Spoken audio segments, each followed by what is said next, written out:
You're listening to the Mid-Willamette Valley's community radio station, KMUZ Turner.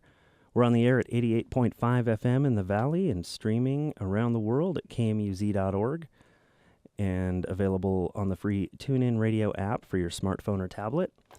I'm Mick, this is Northwest Notes, and for the next couple hours I'll be bringing you nothing but Northwest music. All right, let's throw a little music on here, and this will be a taste of what's to come. I've got Chris Hahn coming on the show here in a little while. This is some stuff that he made, A Place Between You and Me, here on 88.5 KMUZ Northwest Notes.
right, that was A Place Between You and Me, one of Chris Hahn's little projects. I am pleased to have on the show here Chris Hahn. Hi there. Hello. So, Chris, I've known you for 20 years probably now, and you are an amazing musician. Thank you. What prompted me to have you on the show here was you just did a TED Talk, didn't you? I did. You want to tell us about that? Sure. Well, so last year, the group that organized the TEDx for Salem, we're putting it together, and we're seeking the keynote speakers and different topics. And the topic of that TED was Illuminate. And so the thing about TED in general is just it's about sharing ideas, and so some of the things that you find as far as TED Talks are not always these life-changing, world-changing, we're going to do this, crazy. Sometimes it's just sharing ideas. Like some of the best TED Talks I've listened to have been just simple things and asking you to do simple things to change in your life. And so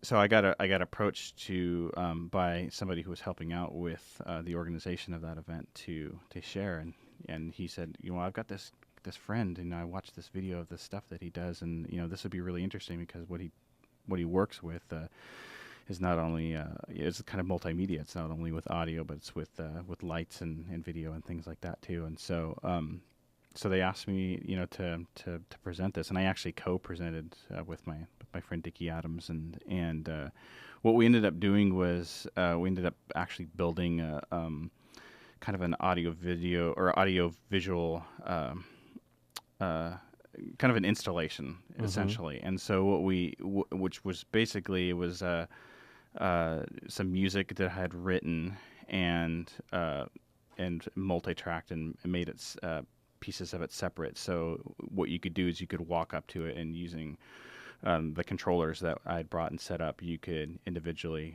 trigger things like drums or sounds or synth sounds or different rhythmic things, and along with that you could trigger different light sequences. And so the really cool thing is that the company that makes the some of the devices that I use, I approached them on Twitter and I said, hey, I'm doing this thing for a TEDx. Would you guys be willing to let me borrow a bunch of gear? And they're like, sure. And so they contacted me via email, and they actually sent me 6 of these units. And so the cool thing about it is that the way these work is that unlike a traditional keyboard where you're sitting down, your feedback is auditory. You sit down and you play a keyboard and you get sound back. Well, these devices not only give you sound back, but they also give you light feedback, so you can kind of see where things are at. You've got an idea of where things, because it's such a non-traditional, non-linear instrument. What's that instrument called? So the one it's a MIDI controller. The one that I use is by a company called Novation, and it's called the Launchpad.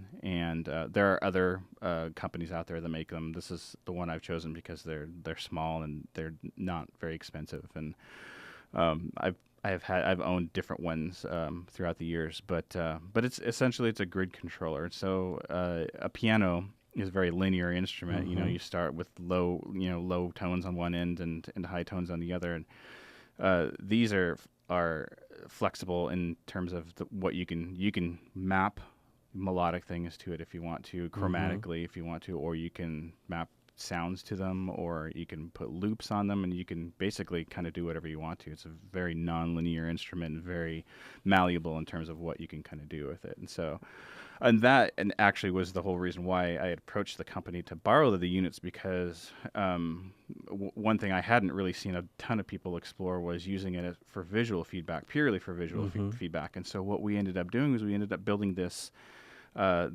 box we called the Luma Infinata. And what it was an 8-foot basically box that you could walk in. And then Dickie had built this infinite mirror, which was basically a two-way mirror with a reflection on it. So when you had a light source on it, it would kind of go off into the distance and just disappear. Wow, just optical illusion. But what we ended up doing is we ended up taking these launch pads, and we ended up lining them up all along this installation. And so you had the lights, from these changing different colors, the pulsing with the beat, and it kind of went off into the distance. And then we had some scrim set up with some speakers behind it, and so people could trigger different beats, different instruments, and then the light and the music would react. So you had our whole philosophy was the human being the analog input to a digital device, and then the digital device giving an analog experience back to them via music and lights. And so it was just kind of this this reciprocated experience, and it was really fun, and people loved it. People would just walk up and just push buttons on it, and just they're like, man, I have no idea what's going on here, but this is really fun and really cool. And so it was just a really cool opportunity to go and kind of share some of the ideas and stuff that I mess around with. So. It's a really cool looking device. Yeah. Anybody out there listening, if you want to Google it, what's the company again? It's the company that makes it is Novation. Okay. And it's called the Launchpad, and they have different versions of it, larger ones and smaller ones. In fact, I've got a video on my YouTube channel where I break down the differences between the bigger one and the smaller one. But they run about $100, and they you plug them into the computer. They don't require any drivers or anything. You just plug them in. You just have to have some software and. It's not really like what I would call a lot of people. I get lots of questions via YouTube. Hey, is this a good place for me to start? And I'm like, yeah, maybe not. You probably should have some musical background and understand. I'm like going into like fundamentals for them. Like you should probably understand what different subdivisions are, and like be able to understand how to break a song down by bass and drums and different parts. And then this will be what I tell them is this is an extension for what a lot of people just do on the computer with their mouse and keyboard. Well, this gives you a tactile experience, to interact with your music in that way. And so, and that's why I like it. It's just rather than just getting in front of a computer and playing on a keyboard, I've got something else that I can basically do whatever I want to with. Yeah, it's probably a much better interface for being creative. Yeah, and it's really, I've just seen some people do some really amazing stuff with it. So. And we're just starting to see people do some really crazy light shows and things like that with the way that it sends LED feedback. And yeah, it's just pretty neat stuff. So, well, I'm going to have you demonstrate here in just a minute, but you have your daughter Marin here. I do, and we're going to employ her to read a PSA. Okay, go for it. Get right up on it. Girls on the Run is a nonprofit after-school program for 3rd to 8th grade girls that integrates physical activity and running with lessons based on self-esteem, peer pressure, and gossip. Marion County Health Department hopes to instill in young girls the knowledge that they can follow their dreams and become strong, confident women. At the end of the 10-week season, all the girls run in a local community 5K. For more information, go to www.gotrwillamette.org. Woohoo! Nice Thank job. you. Very good job. All right. Well, let's. You want to play with that fancy toy you got sitting here? Sure. Well, I kind of wanted to demonstrate just a little bit. I know you played one of my songs before I actually got here, and that's totally fine. What I wanted to kind of break down was my process of how I usually approach things, because of things being as nonlinear as they are. Sometimes you have too many options. It's like I tell people, it's like it would be like a painter having 150 brushes and like tons of colors, and like sometimes when you approach any type of art, if you have too many tools in front of you, it's hard to create because you have too many options. And so what I've actually found, and I'm sure a lot of people resonate with this, is that sometimes by stripping away a lot of things and only actually challenging yourself to be limited by only a certain amount of things to have access to, sometimes you're forced to be more creative with, just a lot of, it's kind of like, you hear, a lot of people who do things like hip hop, and like all I got is this like cheap drum machine I got from like Goodwill and Right. stuff, but they're doing some killer stuff with it because that's all they have, and Sure. they do that one thing well. And it's the same thing, back in the day with like 4-track recorders. It's like you only got 4 tracks. So what are you going to do with those 4 Yeah. tracks? And nowadays it's like you've got Infinite. infinite amount of tracks, and it can be too much. Sometimes you get you have too much, and so. And so for me, like what I've tried to do is I try to develop a construct for myself, which basically, when I try to develop a song, it's going to be the drum part, a bass part, maybe a couple keyboard parts, and a couple synthesizer sounds, and just really limiting myself to 5 or 6 tracks, and then trying to develop an idea. And so the song that you already played, which was Far From Home, that was a song that came out of just coming with riffing. It's just like you experiment. Mm-hmm. You come up with one melodic idea, and then you layer another melodic idea over it. Mm-hmm. Try to do counterpoint with it, and then you start to support the song with things like bass and drums and stuff like that. So, but what would make that song really boring would be to just play those 5 loops over and over again, which you do hear periodically throughout the song. But what makes it interesting is that using the software and the controller that I use, you can play them in a non-linear fashion and create new melodies out of pre-existing materials without actually playing it like you would a piano. Essentially what I've done is I've taken a loop and I've chopped it up, and then I can play it differently. So just real quickly, I'll just play like the first part of one. So this is like the beginning of that song, and what you're hearing essentially is a loop of that. And here's the second loop coming in, and you can see it where the audience can't see it, but you can see that it's actually advancing through different parts of it. Right. Let me just hit stop on it. But what you're hearing is essentially individual slices of a loop. And so I'll just play, like I can just show you now. That's one part. Ah, yes. That's the second part. And I can play through it. If you have the timing down, you could play through the whole thing. Sure. Now, I actually saw when I saw Jonathan Colton live last year, and the song Mr. Fancy Pants? Right, yeah. He did that entire thing with not this exact thing, but just this big MIDI controller with a bunch of buttons that he had hanging around his neck, and just triggering the different parts of the song, and that's a pretty cool thing when you can do that. Yeah, it's pretty cool, and that's what I really like about it, is that if I wanted to, I can play through this in a linear fashion, but if I want to, I can make up something new.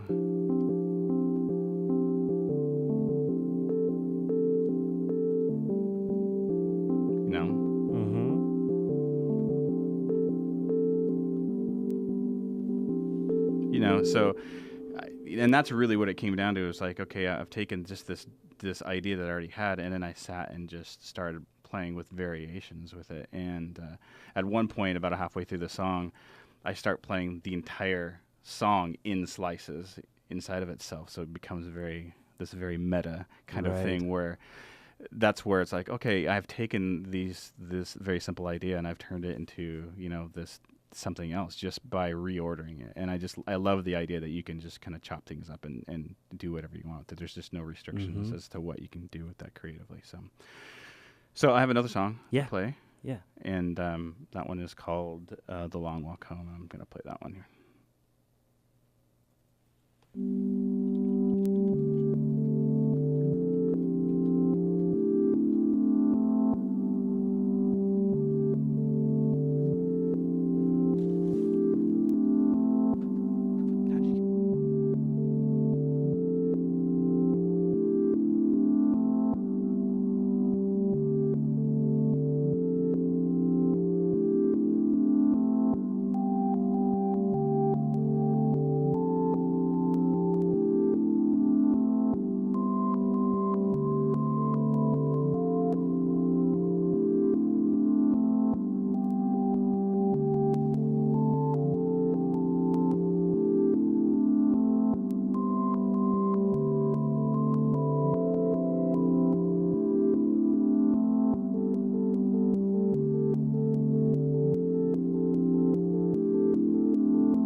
Very cool.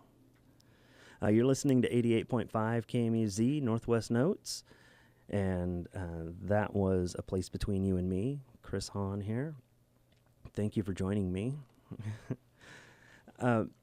Now, you've been making music for a long time. Mm-hmm.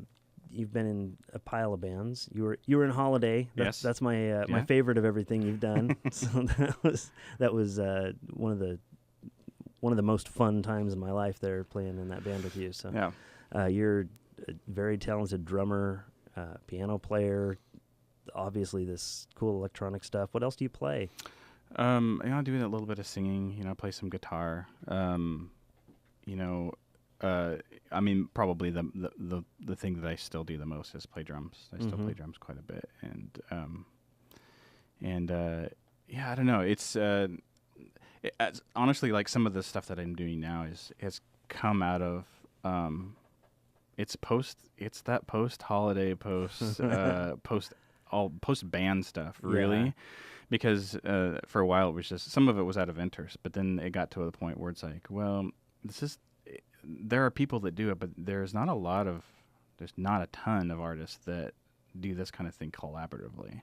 Right. There's starting to be now, but like when I started, it wasn't. It was all like one person Sure. sitting in their bedroom kind of doing stuff. And so so I've had the opportunity to collaborate with some other people, which has been pretty cool, and do remixes, and I've met some different people, and I've sent some stuff to them, and they've used some things, and they've sent some things to me, and we've been able to, so there's the technology exists now, of course, now that we can just send things to each other and repurpose them and that kind of thing. So this kind of thing kind of lends itself to solo experience or collaborative experience rather than having to.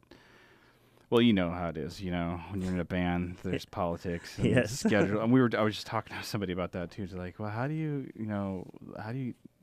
do the whole band thing? I'm like, well, if you can get everybody to be passionate about moving forward or setting a goal for yourself and say, hey, let's just see how long this works for 6 months. We're going to put out an EP or something. Set some goals for yourself. Otherwise, it will. If you don't set any goals, it will just kind of, people will lose interest and it'll fall apart. And life gets in the middle of every single project I've done with other people. Yeah. You just, the only really successful bands I that I see, like, are ones that say, hey, we're all going to collectively give up everything and do this thing together for a while, at least try it, know, and which is a lot easier to do when you're 20. Exactly. You get older and you get a family and things. Yeah. It's a lot harder. And then you have to make sacrifices, and it does come down to, like, am I going to spend time with my family, or am I going to go, do this kind of thing? And so you just have to make some choices and balance things. So it's a compromise. So, are you doing anything live? Are you ever performing? I haven't gone out to do anything.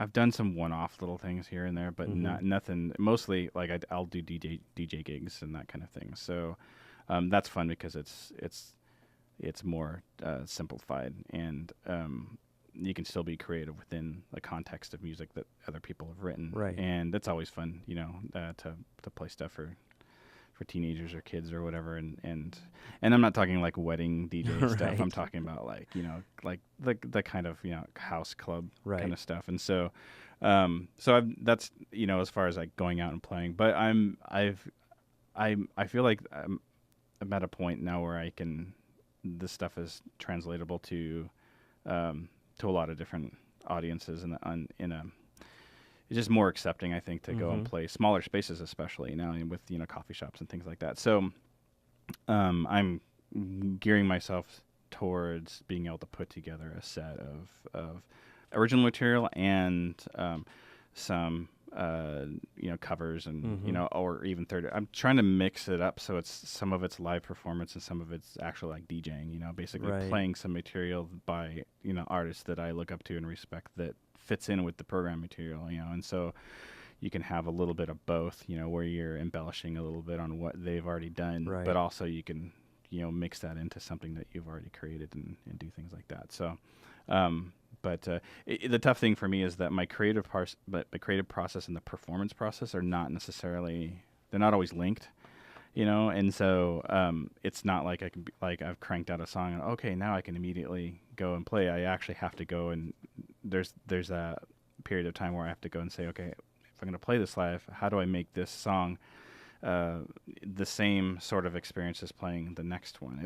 It would be akin to like, saying, I've got this guitar for this song, and now I have to have this guitar for this song. Right. The tuning may be different, but I still need to make it so that I can kind of play it without having to say, oh, now I'm playing a sitar with a, right. It's just like, so I have to be able to take those things, and that actually becomes part of the creative process. And okay, as I'm putting this together, how's this going to translate to being able to perform it? And so I'm slowly aiming those both at each other and trying to figure out, the logistics of putting both of those together. So eventually I'll get to the point where I'll be able to actually plug a gig. So, but for now, I just, I do an occasional video and I do an occasional song. I put it up on Bandcamp. People, I get, a couple sales per week of that, and cool. I get enough hits on my YouTube channel that, Google sends me Google 1099 me last year because I made enough clicks on my YouTube channel. I'm like, oh, okay, well,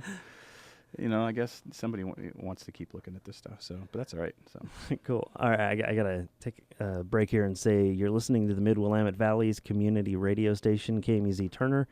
We're on the air at 88.5 FM in the Willamette Valley and streaming around the world at KMUZ.org.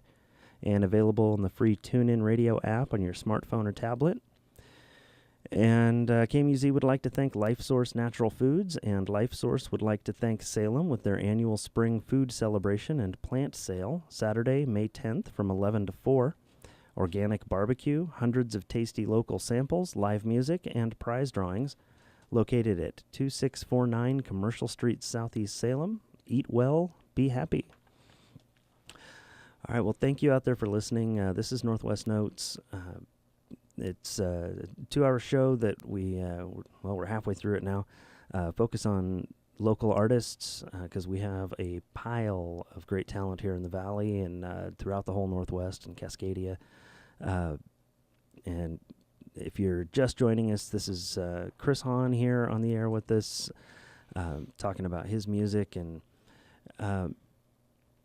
he's got this cool thing that's called a launch pad sitting here that I wish you could see it. Now you have videos up that people can see this thing in use. Where can they go to find that? So I have a YouTube channel, which is just youtube.com/newmodernscience. It was one of those things I didn't really create with any intention of sharing stuff. I just like, hey, I needed a place to put stuff. But that's where, I've got a few things up there if people want to see kind of what I do. So. And on Bandcamp, if people want to find this stuff, what do they look for? It's really convoluted. It's a place between you and me.bandcamp.com. Okay. It's all like a run-on sentence. Yeah. It's another one of those things you probably didn't think of in that context. Yeah, it was like, it was open.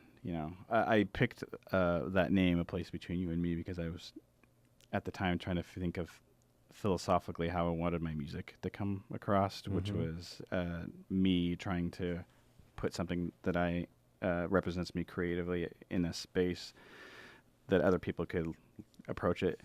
So it was to me it was like, okay, well, this makes sense. And then it had kind of this, I don't know, this romantic idea of here's a place between you and me, and let's meet in that place. And that's kind of what I wanted for my music. I wanted my music to be a place to kind of bridge that. So now, this whole Launchpad thing is awesome. I've never touched one before, but the closest thing I've come is a K-oscillator, and I'm really tempted to get one of those things. Is that a good place to start?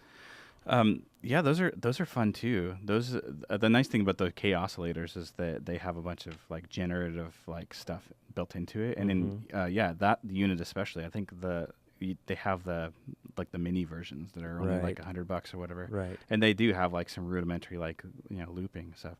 That's a good place to start. I mean, if you want to get even cheaper, there's a bunch of apps on the Apple App Store that are really great places to start. Propeller Heads, who make the big DAW program,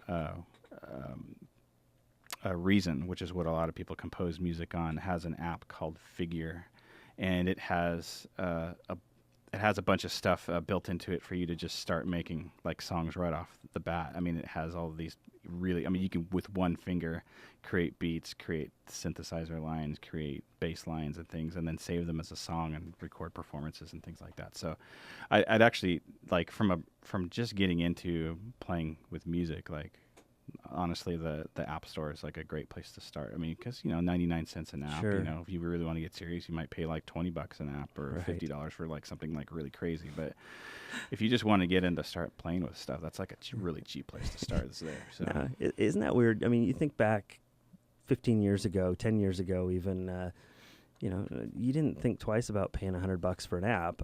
Or an application for your computer, right? And now it's like $3 on the phone. Exactly. What do you mean it's not free? Right. I don't care if there's ads. I want it for free. Yeah, times have changed in that regard. For sure. Although I find myself going backwards. I just bid and won on a Sony reel-to-reel tape deck Excellent. that I got off of eBay. And actually, that's like, I have this desire to work kind of that like natural sounds into my process. I don't know if I brought it here, but I have like a little handheld flash recorder that I bought. Mm-hmm. So when I hear stuff, I was at the Ike Box a couple months ago, and it was raining, and the rain coming down the drain was making this cool like tone against a piece of metal. And you record that, you sample it, you chop it up, you put it into a piece of music. So I try to carry things like that around with me to just capture ideas. Right. And then just like I bought a reel-to-reel off of an old Vietnam vet, off of Craigslist. And he's like, I just transferred all of these songs onto my iPod, and so I have no use for this reel-to-reel. I'm like, that's cool because I want it. You know? And in fact, I'm working on a song right now where I'd taken a YouTube acoustic performance from a friend here in town, and I recorded it to the reel-to-reel and dirtied it up a little bit because it's compression. Just get some hot compression on it, and just it's kind of an old tape sound, and then put it back in the computer, and now I have like this character, and it's almost like a like this effect thing. Right. And it just has this appeal to it that's gonna hopefully make things sound less in the box, more organic. So see, I'm so old school that. Every time I've tried to use GarageBand, even I just get frustrated, and I've got a 4-track reel-to-reel, and I'll just go. Yeah, it's like and honestly, that's a challenge. Like I said earlier, when you've got too many tools in front of you, you can lose inspiration really quickly. Mm-hmm. If you've got too much technology and it takes too long for you to spring up, and capture those ideas, it's like, well, I'm just gonna flip on the 4-track and just grab the idea while I got it, and it's so simple that And so that's where, I think even now as we move into the future, the tools become.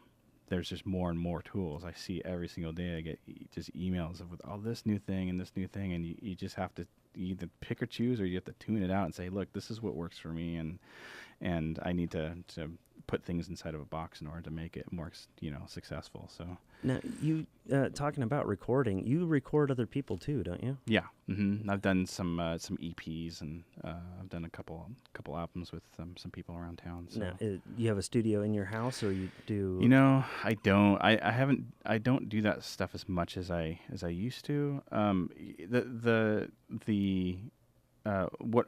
What model I've taken now, I used to have this big, rack rig with a computer and everything racked up in it. And I used to take and just it was like a mobile recording rig, so I would take it to different people's houses or places. And I still have a smaller version of that because, like, when it comes to doing bands, some bands not a lot of bands like to do everything together. They're not necessarily tight enough that they can play everything together in the same room.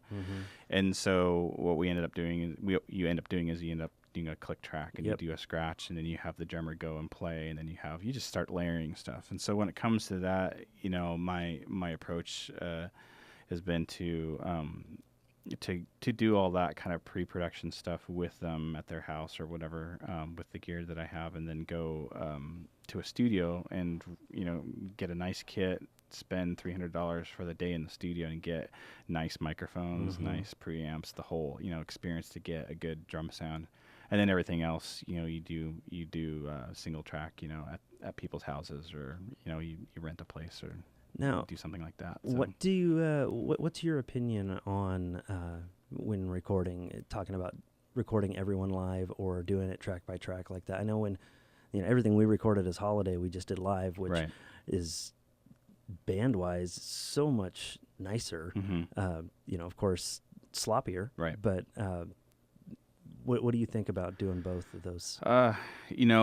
From a musicality standpoint, I think it's much better to record a whole band. Yeah. And I've even been telling this to my friends that have been writing music. They're like, man, I've written this song and I just don't know where to go. I'm like, what you need to do is you need to get it in front of other people you're playing with. Get a bass player, get a drummer, and you guys just sit and riff it out. You go in, it's going to sound crappy at first, but then you guys start saying, oh, I like what you're doing over here. Let's do that. And then the song takes a completely different direction when you have that collaborative atmosphere.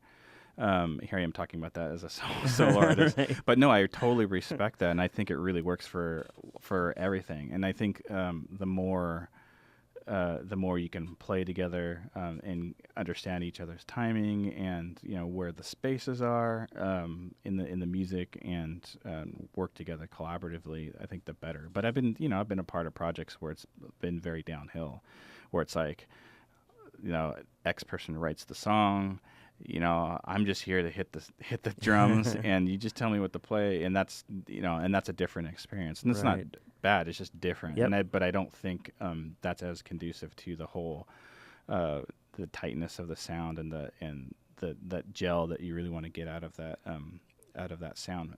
But that's the kind of thing I think you really need going into the studio. And when I went to production school, we had a number of bands come in. And the ones that sounded the best are ones that had just been played. They'd been playing together a long time, not just practicing, but gigging and stuff. And then it made the process of going and touching things up and stuff in post not as much. But the opposite is to say, well, we're not really good enough. We have a sound, but we're really not good enough to get it all. We're going to spend way too much time trying to get this also. You lose a little bit of that feel in order to get things on the grid in the computer and add things like that. And so, but I know I think I have a healthy respect for both of those scenarios, and I think some of it's genre specific. Yes, that's what I'm thinking too. Yeah, if you're just a punk band, just crank it out live. Absolutely. I've heard some great stuff that's been just like. One mic in the snare, one mic in the kick, you may have like 4 or 5 mics total for the whole thing. Right. And maybe it's even all in one room. You have like this sound of everything bleeding into each other and the tightness of the group. And sometimes that's much more appealing than having the control of being able to mix stuff up. But then if you're doing something, something more along the lines of what you're doing now, if you were collaborating with other people, I think it might be one of those things where doing it track by track might be and so it is I think it's genre specific. I think it's just there's a lot of variables that go into it, but and just I don't know. That's like with pop music and any like mainstream musical genre. There's a formula for precision and loudness and things like that apparently sells and is commercialized. And so I'm sure there's a lot of people who say you can't do it the other way, you have to do it this way, or else you're not going to be able to sell anything. You have to make it this loud in order to compete with other songs on the radio or whatever, things like that. So I don't care. I tell them just go make music. Yes, yes. and I don't remember the exact context of this quote, but I read something a couple of weeks. It was a quote from Dave Grohl, and he talked about how much he was talking about like the American Idol and The Voice and these opportunities that young talent get to be commercialized like immediately without having to go through the process of Right. he's like, man, and he uses a lot of profanity, but he's like, just go get a bunch of crappy instruments and play them crappy and have fun, and eventually you're gonna get better, and eventually you'll get better, and then then you might be able to do something with it. But That's and the I like traditional way. yeah, and I think that approach, I think that's what people do. Yeah. And my daughter's here, so we're we've had that conversation before. She's 2 years into piano, and it's a lot of scales and the circle of fifths and this stuff. And I said, well, I just want to make sure that you don't hate piano lessons because you're going through all of this stuff, but this knowing the chords and being able to pull them up for you later on is going to be fun. Yeah. And even just today, we pulled up a piece of music that she said, I can't play this. I'm like, yeah, you can. Look at it. It just has chords on it. And she's like, oh, I know an A chord. I know a G. Right. And so when we get to that point where you're like, oh, I now have this, music is a language. And once you understand that language to a certain level, being able to integrate with a group of people, with a band, it doesn't become this daunting thing. It becomes this cool experience. And so, but I mean, I think there are it's like that, like I was talking about this, I get a lot of people asking questions. How do I get into using the Launchpad? I'm like, well, you need to probably put a couple years into music. You need to learn music theory. Yeah. You need to learn, how to mix, you learn all this stuff. And so it looks really cool and it's really great to get into. And you could probably get somebody to set something up for you like right away, but it's not really what I would consider an entry level instrument. It would be like the equivalent of saying, okay, I have been playing for a year on this crappy Dan Electro electric guitar, and now I'm going to go spend $1,500 or $3,000 on a really nice guitar, and so this is going to help me sound better. And that's kind of what I look at any type of surface control you add to like electronic music is just enhancing what you can already do with a mouse and keyboard and taking it to a different level and but yeah, I think I just get lots of people are like, hey, I really want to get into this. How do I start? I'm like, man, you can't just start. You have to pay your dues. You have to go learn music theory a little bit. You have to go, people just, we live in an age of instant gratification. Right. And that translates to the music, too. And people they want to sound awesome, like right off the bat, instead of having to go and play crappy clubs and I'm like, you're missing out on a lot of fun. Oh yeah, that's the best part, I think. You can't just be awesome. You have to go have fun and sound terrible and bleed on your guitar and or your drum set like I did. Yeah. So yeah. Yeah, my oldest daughter Emily, she was taking guitar lessons piano lessons, and she sits around and plays her piano, just playing out some Ben Folds and Billy Joel and that stuff, and she's having that fundamental of her just a year of lessons, huge payoffs, because now if I want to do something with her, like I was working on some stuff the other day and or months ago I guess, but had her helping me, and because I don't know music theory at all, but well, not at all I guess, but having her there, who she was able to translate this what I was doing into music, the language, and it's wonderful to have that fundamental toolbox to go with. So doing some music theory is a wonderful place to start. And I think. I tell my daughter, I'm like, it's really great you learn it now, because like when you get to be, my age, it's like trying to, I do this stuff when I'm doing it. I don't know any theory. I taught myself piano. I taught myself drums. I don't, I play stuff, but I could probably sit down and go A, B, C. Okay, exactly. This is a D chord. Right. But she can, look at, I still have to go, every good boy does fine, and count like this. Yeah. Like when it comes to like that kind of theory, I'm just terrible at that stuff. I can do it by feel and do it by what I know, but it's but that took a long time. Yeah, it took a long time, and for her, she's got a one up. I told her, I'm like, you are so far ahead of me right now when it comes to that stuff. That the feel stuff, that I'm doing now will come to you eventually, much quicker than and you have this foundation of being able to have that you can speak the language, to other people, and so she's got I'm just looking forward to seeing, the experiences that she'll have, going forward. So, yeah.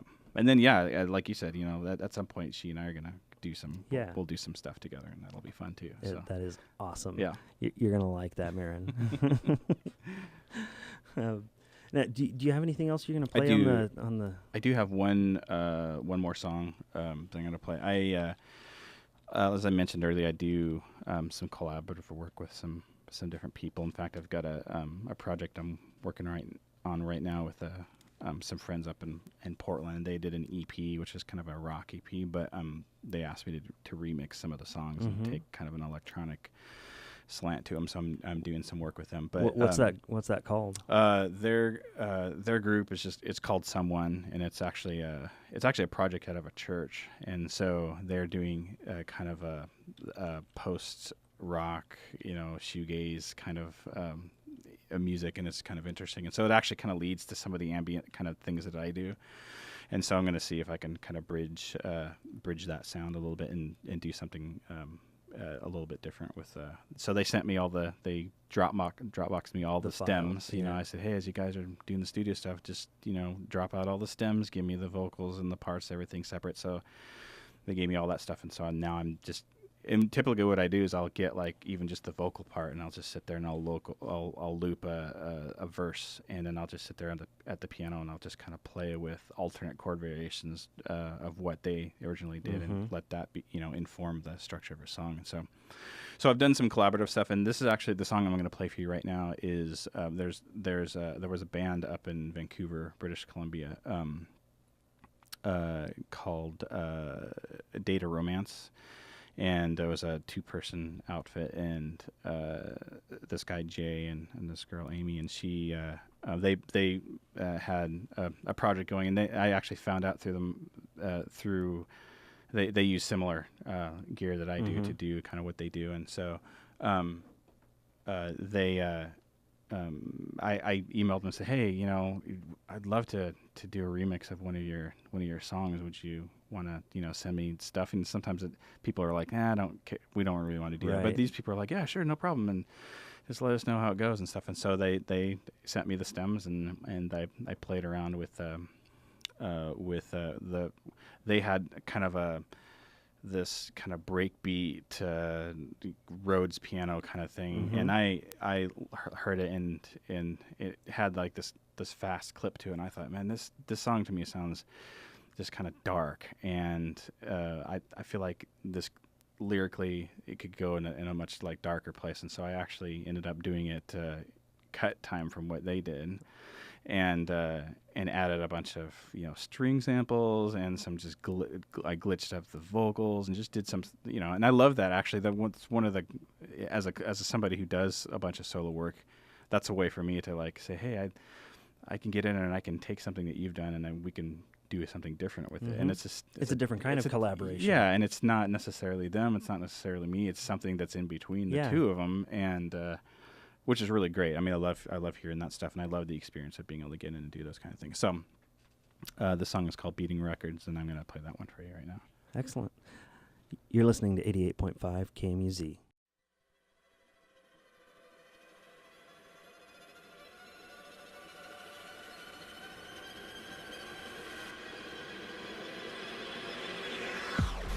Every question asked, an answer passes, not knowing where to go. Each time you stay, then go away, the distance grows and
just one more time to see if chance will stand. But it would break a sense of pride that I built in this act. I feel the weight that I must stay the same until you come back. But while you're off in a lover's arms, I wait for the attack. And it's the way the lights fall, the beating records in. I see your face in every shade of shadows on the wall. And it's the way the lights fall, the beating records in. I see your face in every shade of shadows on the wall. I see your face in every shade of shadows on the wall. I see your face in every shade of shadows on the wall.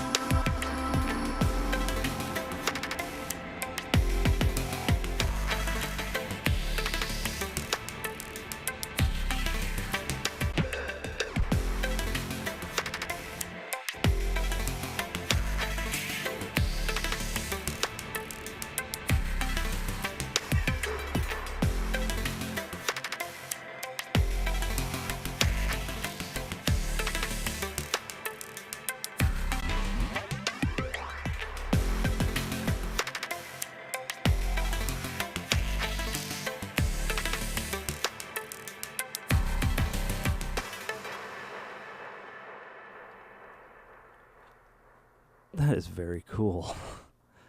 So you're sitting here with this cute little mixing board in front of you with knobs and sliders and stuff, and just triggering all that stuff live. Yeah. That's cool. Yeah, and this, as you said, this is like a traditional little mixer. It's got, solo, mute. But I've completely remapped it to do crazy like effects and glitch things and cut stuff up, and it's just an age where you can take one tool that was meant for one thing and repurpose it for something else. So. It's and it's truly musical. I mean, it is an instrument. Yeah. So that's very cool. Yeah.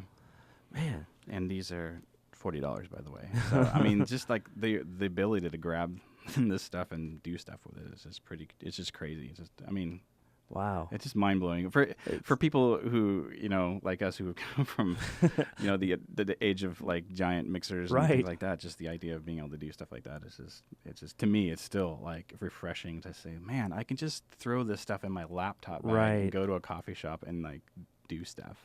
Yeah, and it's a little easier than your drum kit, isn't it? Yeah, for sure. Well, it's funny because I just talked to somebody about that, and they're like, "Do you have a drum kit?" I'm like, "No, I actually haven't for like 6 years, but I play it all the time, and I'm still, probably at the top of my game, but I don't have a kit, and I don't practice, and I probably should." But But they're like, that's just really weird to me that you don't have a drum kit. It's weird to me.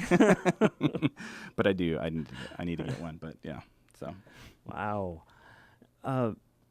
So okay, you've been in Salem for I don't know, how long have you been here? Oh, Well, you were in Albany for a while, right? Yeah, I grew up in Albany actually, and my parents, I'm adopted, and so I'm actually twice adopted. And so my parents came from Alaska, and when us kids all grew up and went to college and married and all that stuff in separate ways, they actually went back to Alaska. And so when that happened, I ended up getting a job through a friend of my mom's and up in Portland, and was doing IT stuff up there. And so that was back in the heyday of Netscape Navigator and the original .com bubble up in Portland, when they called they called the Beaverton area the Silicon Forest. Right. There's Nike's up there, and IBM and Intel and all that stuff up there. So, but at some point that all went away, and so I found myself coming back to Salem partially because of the cost of living difference between Portland and Salem, but also because my wife's family is here, and we found a church here, and we had a bunch of friends who live down here too, and so. But we love Salem. So now, one thing I ask everybody who comes on this show: sure, what is your favorite local artist? Oh gosh, my favorite local artist.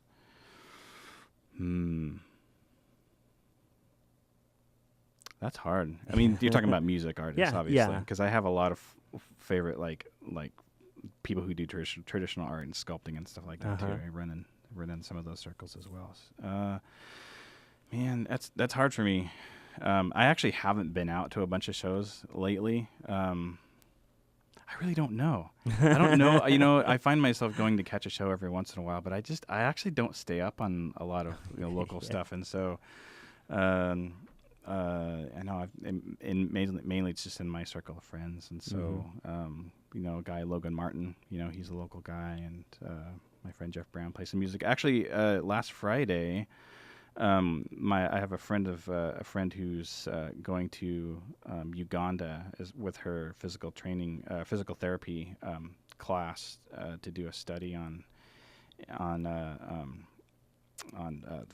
foot stuff and to go serve in a community there, and so we put together a house show.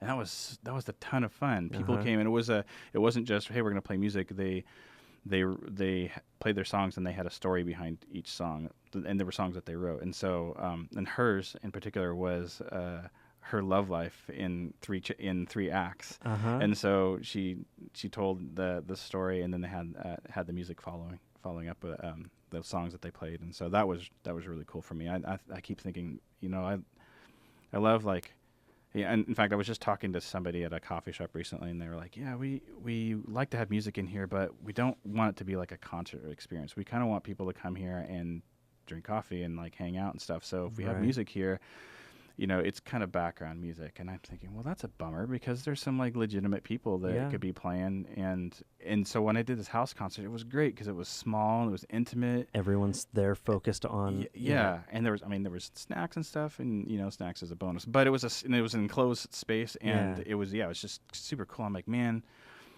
somebody needs to start a living room concert coalition or something like that, and just open up some homes and have people touring artists come, some lower level ones maybe, and just start doing some. It's been happening. I think the house concert thing is definitely it's taken hold here in town. I just don't know about it. It's Possum a secret House, society. Maybe. Yeah, it is.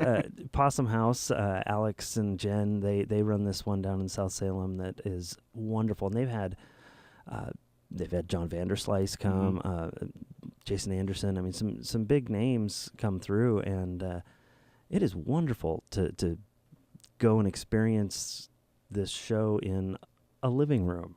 And you're right; it's so incredibly intimate. And we've got right here across the alley is the Val Cave. They do lots of punk rock and that sort of thing. I saw David Bazan at a house show here in Salem a few months back, and I love the house shows. Yeah. I think you're right.